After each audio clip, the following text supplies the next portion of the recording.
നമസ്കാരം, news prime മലയാളത്തിലേക്ക് സ്വാഗതം. രാജ്യസഭാ സീറ്റും അതുപോലെ തന്നെ അധികമായി അസംബ്ലി സീറ്റുകൾ മത്സരിക്കാൻ വേണ്ടിയും ചോദിച്ചു വാങ്ങിയിട്ട് മുന്നണി മര്യാദ ലംഘിച്ച് കോൺഗ്രസ് തമിഴ്നാട്ടിൽ ചെയ്തത് ശുദ്ധ അസംബന്ധമാണ് എന്ന് പറയാൻ ഇപ്പോൾ CPIM-ന്റെ നേതാക്കൾ തയ്യാറാവുകയാണ്. അതേ, ഇന്ത്യ മുന്നണി യോഗത്തിൽ കോൺഗ്രസ് നേതൃത്വത്തെ പരിഹസിക്കാനായി മനഃപൂർവ്വം കടന്നുകൂടിയിട്ടുള്ള ചില ഇത്തിൽക്കണ്ണികളുണ്ട്. കോൺഗ്രസിൽ നിന്നും ഔദാര്യം പറ്റിയതിനു ശേഷം വലിയ രീതിയിൽ വലിയ വർത്തമാനമൊക്കെ പറഞ്ഞ് മുന്നോട്ട് പോകാൻ ശ്രമിക്കുന്ന ഇത്തിൽക്കണ്ണികൾ.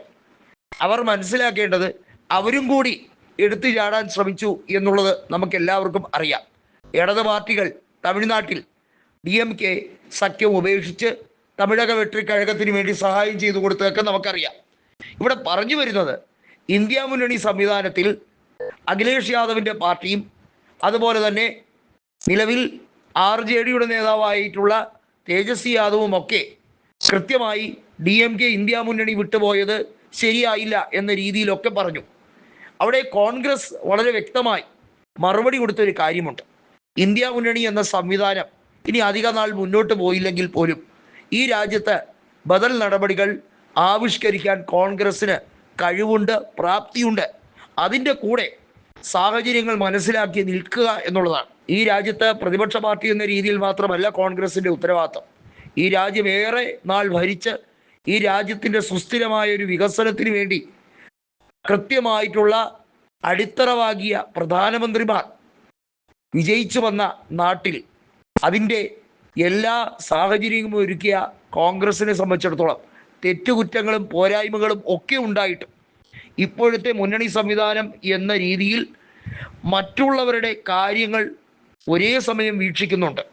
എന്നാൽ കേരളത്തിൽ നിന്നും കോൺഗ്രസിൻ്റെ സഹായം ഇല്ലാതെ അല്ലെങ്കിൽ UDF-ൻ്റെ സഹായം ഇല്ലാതെ കോൺഗ്രസിൻ്റെ ടിക്കറ്റിൽ ജയിച്ചു വന്ന ഇടത് ക്യാമ്പ് വിട്ടുപോയ ചില നേതാക്കളുടെ ഒക്കെ സഹായമില്ലാതെ ജോൺ ബ്രിട്ടാസിനെ പോലുള്ളവർക്ക് ഇനി ജയിക്കാൻ കഴിയില്ല, രാജ്യസഭയിൽ കുളിരു കൊള്ളാൻ കഴിയില്ല എന്നതാണ് അവരെ ഏറ്റവും കൂടുതൽ വേദനിപ്പിക്കുന്നത്. അതങ്ങ് വേദനിച്ച് ഒരറ്റത്തെ സൈഡിൽ മിണ്ടാതെ അങ്ങ് തലകുനിഞ്ഞിരിക്കുന്നതായിരിക്കും നല്ലത് എന്ന മറുപടി മാത്രമേ ഈ നിമിഷത്തിൽ അവരോട് പറയാൻ ഈ പ്രസ്ഥാനം ആഗ്രഹിക്കുന്നുള്ളൂ എന്നുള്ളതാണ് സത്യം. കഴിഞ്ഞ ഏതാനും ദിവസങ്ങളായി പുകഞ്ഞുകൊണ്ടിരിക്കുകയാണ് കോൺഗ്രസിനെ എങ്ങനെയൊക്കെ അള്ളുവെക്കാം, എങ്ങനെയൊക്കെ മറുപടി കൊടുക്കാമെന്നത്.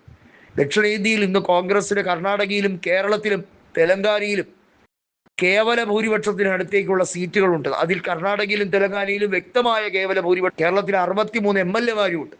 അതുകൊണ്ട് ഭീഷണിപ്പെടുത്തലിൻ്റെ രാഷ്ട്രീയമൊന്നും ഇവിടെ ചിലവാകുകയില്ല എന്ന് ഓർമ്മിപ്പിക്കുകയാണ്. പിന്നെയുള്ളത് സമാജ്വാദി പാർട്ടിയും RJD-യും പോലുള്ള സഖ്യകക്ഷികളാണ്. കൃത്യമായി പറഞ്ഞാൽ തമിഴക വെട്രിക്കഴകം ഇന്ത്യ മുന്നണിയിലേക്ക് പ്രവേശിക്കാതിരിക്കുകയാണ്. അതിൻ്റെ ഇടയ്ക്ക് അഴിമതിയും കൊള്ളയും കൃത്യമായി കാണിക്കുന്ന DMK ഒഴിവാക്കുന്നതിൽ എന്ത് തെറ്റാണുള്ളത്? DMK കാരണം പരമാവധി നാറിയിട്ടുള്ള പാർട്ടിയാണ് കോൺഗ്രസ്. 2009 അധികാരം നഷ്ടപ്പെടാൻ കാരണം പ്രധാനമായും 2G സ്പെക്ട്രവും വിനോദ റായിയുടെ റിപ്പോർട്ടുമൊക്കെ ആയിരുന്നു എന്നത് ആരും മറന്നു പോകരുത് എന്നതും ഓർമ്മിപ്പിക്കുന്നു.